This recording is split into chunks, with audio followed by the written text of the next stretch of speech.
friends, it's your girl Sin. Following suit to the holiday, I thought it'd be really fun to reflect back on some of the biggest principles that I've learned in dating. And some of the stuff that I want to talk about in this video I think can really help save you time, energy, and just overall even money or whatever, all that stuff. Because I think it's really important and essential to pay attention to these things when you are out there mingling and doing your thing.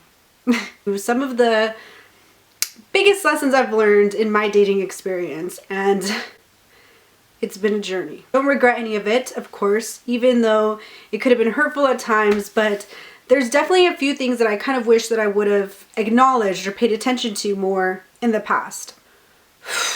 Yeah, it took me 27 years to really comprehend it all. And not to say that these lessons weren't presented to me in the past, because they certainly were. My picker was a little broken.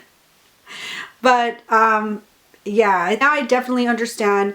I think my last breakup, my last relationship really kind of hit me in the face with everything and made me realize this needs to stop and it can't keep going on. Pump the brakes. This can't keep happening. So let's jump right into this video. So I think one of the biggest things that you should do when you're dating or just out there in the scene is to really gauge for someone's emotional intelligence. Whew, that's a lengthy term. Emotional intelligence. You may have not heard this term before, and if you haven't, well, you know what? Let's just look at the definition real quick. Let's Google it, you guys, together. Here is a quick definition that pops up. The capacity to be aware of, control, and express one's emotions, and to handle interpersonal relationships judiciously and empathetically. Let's bring it back.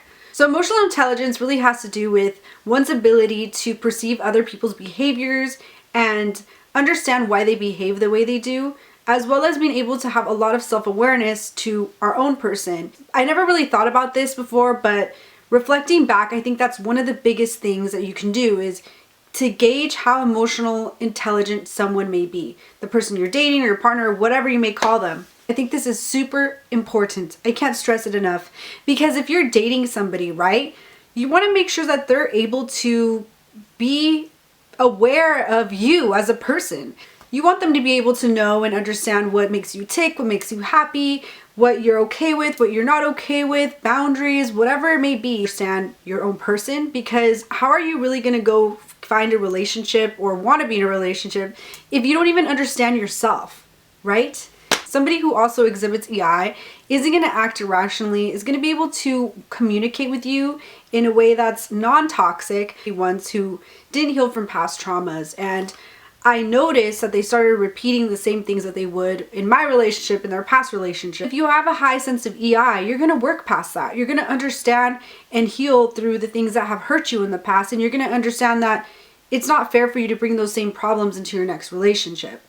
We can continue on with this topic, but I think you kind of understand the point of EI by now with my tangent. Moving on to the second point, I think it's super important that your significant other have their own support system, their own hobbies, their own friends, their own family, aka their own bubble. And I can't emphasize this enough. I dated people in the past that did not have like their own social group of people, like at all. I remember the first time it happened, I thought it was really strange. At that time, I think I was like 22, 23, so I was a little bit younger. I remember it'd get really awkward when I wanted to hang out with my friends. I felt kind of torn because it's like, well, I don't want to leave you by yourself, and then also I don't want to just like forget about my friends. I've just never been that person who's going to just shut everybody away to be in a relationship. I don't think that's healthy at all, and I don't personally agree with that. They never really hung out with anybody. It was consistently me and them, and as much as I tried to pull away, like, yeah, I would bring them with me, but at the same time, it felt really awkward because it's like, well, don't you have guy friends to go hang out with? It doesn't even have to be in-person support. It could be an online community or whatever, but I feel like having a relationship where you also spend time apart is extremely healthy. It's extremely healthy. You can really have a social circle, and even with their family. I remember that with the siblings that they had, they didn't want to go to the parties, or they didn't want to go to the family parties, or they didn't care to kind of spend time with them. And at that time, I was kind of like, that's a little strange. Like, wouldn't you think that you would at least, you know, make a presence? And I get it, you know, maybe being with family all the time is kind of like, I've spent so many years with you, and you would think that your girl would learn her lesson, but I didn't. there I went again with another person who was similar to that, who didn't have their own social life, and it impacted the relationship a lot. I think there was a lot of jealousy involved and just a lot of awkwardness again when it came to me wanting to hang out with my friends, because that person didn't have anybody to hang out with, and what would they do while I was busy?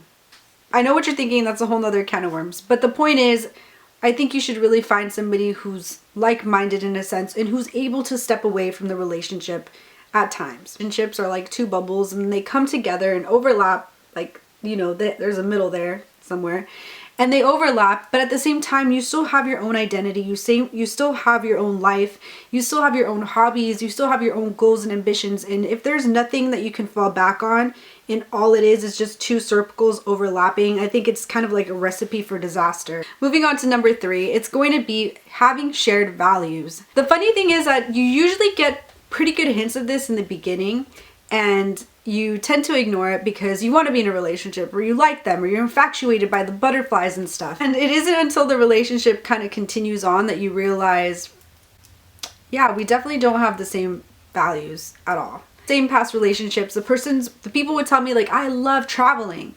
And I'd be like, yeah, traveling, awesome. And then they never really planned anything. And then I remember one time, one of the people that I dated would kind of start talking negatively about those places that I had gone to. It was strictly out of jealousy because there was no other reason for that person to be negative about it. And there was other things that stopped that person from being able to travel, which I didn't find out until later on. The moment, you know, I was so like, oh cool, they love to travel.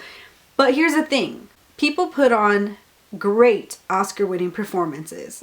Another example of that I have is I had dated somebody, and I remember I was talking about the future, saying like, you know, well, what do you plan on doing? Do you eventually want to buy a house, or what do you plan on doing, like renting for the rest of your life? You know, just kind of having a conversation. And I remember they said, oh, well, buying a house is kind of a waste of money, so I'm not going to do that. And hey, there's nothing wrong with that. If you don't want to buy a house, you don't need to buy a house. But I know that in my life, that's something that I've always wanted to do, even if it's tough. I encourage you to dig a little deeper with those values that you have. This recommendation to this is to know your own values. Get a piece of paper and write down the stuff that you stand by, you feel are really important to yourself. And when you're out there mingling, bring up those topics in conversation. They are genuine about it and they are matching their behaviors to what they say, then I think you're in for the clear. The last thing that I want to talk about is listening to your instincts. I cannot express how many times my instinct yelled at me, literally yelled at me, telling me, don't go further, don't go further, don't go further. But I did it because I wanted to be loved so much in this situation. Ignore the red flags. They're there for a reason most of the time, and you acknowledge those red flags. What is it about that is jumping out at you? And reflect on them. I think one of the things that we tend to do is we see that there's a red flag and we kind of just like brush it aside. But the truth is those red flags end up coming back up in the future, in the long run, and they really are sometimes detrimental to relationships. I've had some red flags immediately just scream at me, like you couldn't make it more obvious the way that they were waving in my face.